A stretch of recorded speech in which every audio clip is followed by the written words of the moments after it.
All right, let's talk about the Great Wall of China. You know the picture, right? That incredible stone dragon snaking across the mountains. Well, what if I told you that the story you think you know is barely scratching the surface? Stick with me, because what's hidden in those stones is way more fascinating than the legend. Okay, let's just get it out there. Can you see it from the moon? It's the ultimate trivia question, the one we've all heard a million times. We are definitely going to get to that. But before we do, there's a much, much bigger question we need to answer about the wall first. And here it is. This is the real mystery. Forget space for a second. What if the Great Wall isn't a wall at all? What if that whole idea of one single continuous structure is actually the biggest myth? Yeah, let that sink in. We're going to deconstruct this whole thing, piece by piece. So to figure this out, we have to start with the wall you and I picture in our heads. You know, the famous one. The massive stone barrier winding over those epic landscapes. Where did that one actually come from? Okay, so just look at this timeline. This is mind-blowing. We're not talking about one big construction project. We're talking about centuries, no, millennia of building. The very first walls go way back, built by different states fighting each other. Then you get the famous first emperor, Qin Shi Huang, who connected some of them. But, and this is the key part, the version we see in all the photos, the beautiful brick and stone wall, that's way later. That's the Ming Dynasty.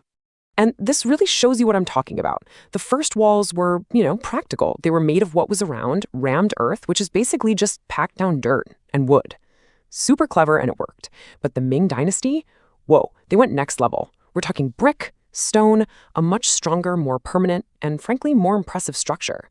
They're almost two completely different things built hundreds of years apart for totally different reasons.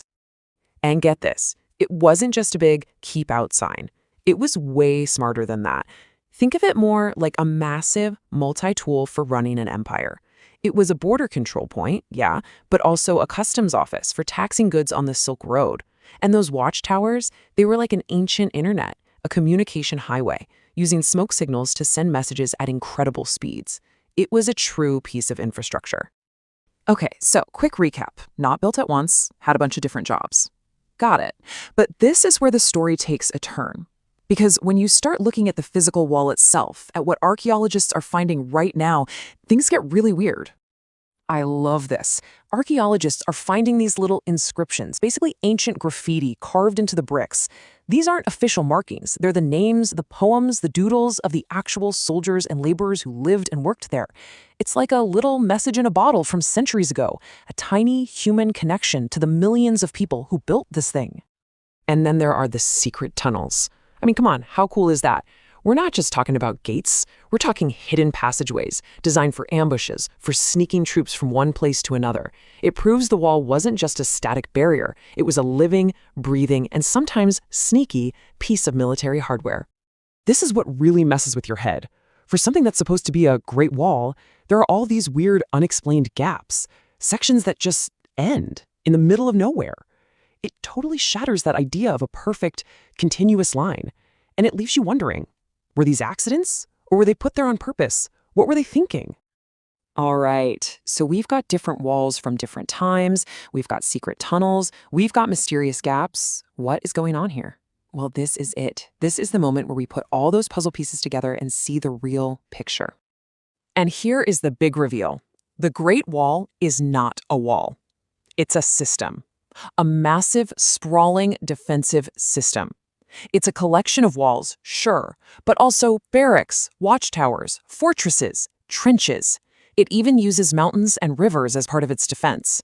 It's not one line on a map.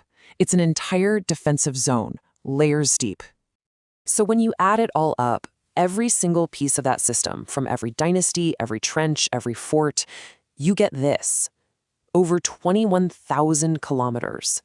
To put that in perspective, that is more than half the distance around the entire planet. The scale is just, it's almost too big to wrap your head around.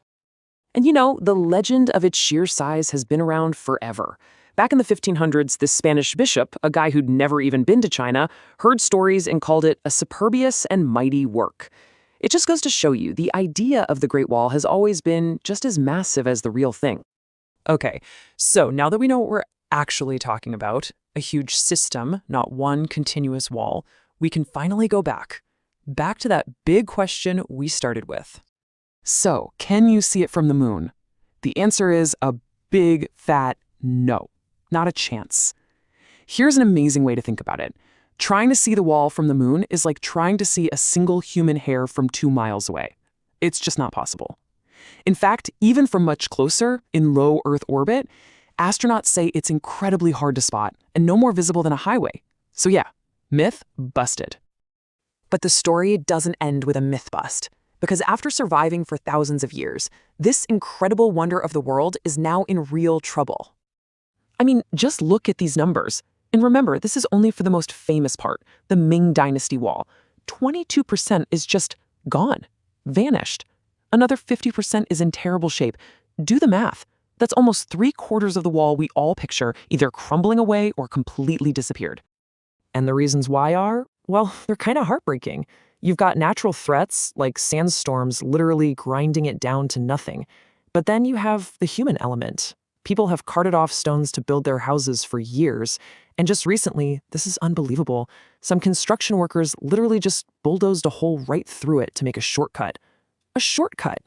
So that's where we are. The Great Wall isn't just a wall. It's a massive, complicated, incredible historical document written in stone and earth. And it's still telling us its secrets. But as it vanishes piece by piece, you have to ask, how do we make sure it survives long enough to tell the rest of its story?